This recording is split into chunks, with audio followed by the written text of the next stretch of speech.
2 jours ont suffi pour les parties prenantes venues de plusieurs horizons de partager les informations et d'échanger sur le processus d'élaboration de la politique forestière nationale qui manque à la République démocratique du Congo depuis des décennies. Après avoir passé au peigne fin le draft 01 du document des politiques forestières nationales, les parties prenantes ont eu une compréhension commune partagée du processus d'élaboration de la politique forestière nationale.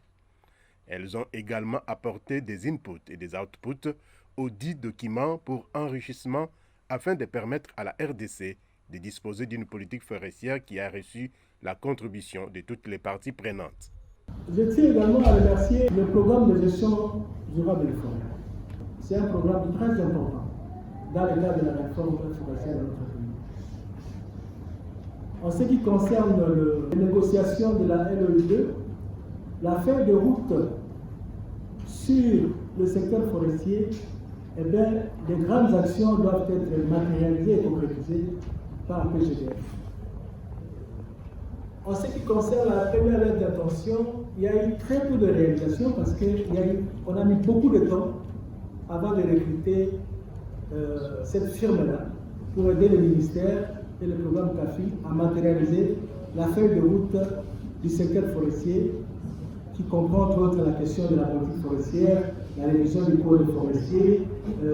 la mise en place de l'observation indépendante, etc. Donc, c'est vraiment un programme important si nous voulons réaliser notre rêve en ce qui concerne les grandes préoccupations de la réforme forestière. L'élaboration de la politique forestière nationale est un processus inclusif et toutes les parties prenantes ont une place au sein du processus, a fait remarquer Pierre Miegen, délégué du projet de gestion durable des forêts PGDF. La question de synergie n'a jamais été mise sur la table de manière assez forte pour regarder un peu toutes les cohérences. Et c'est ce que je tire de ces 2 jours d'atelier.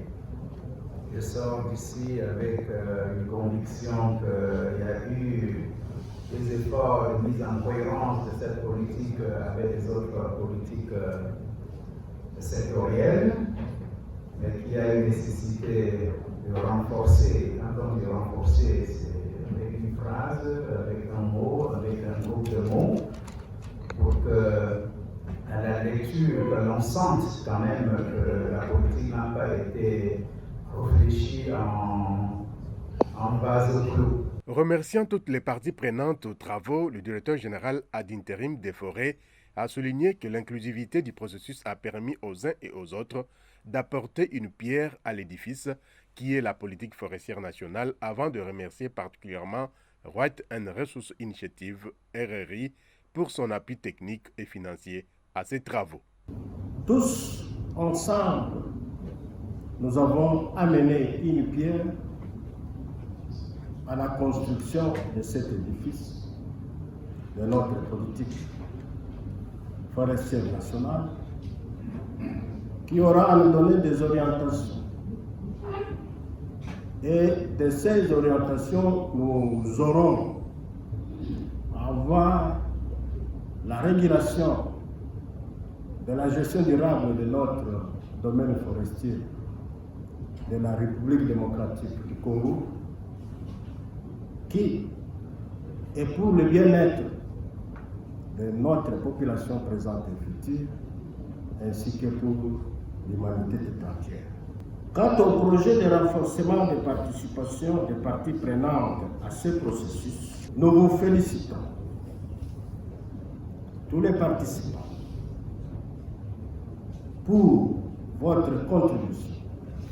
pour votre participation effective, pour les recommandations, et que nous espérons que ça pourra aussi être à l'avenir quant à ce qui concerne les stratégies, les programmes, les politiques, les mesures d'application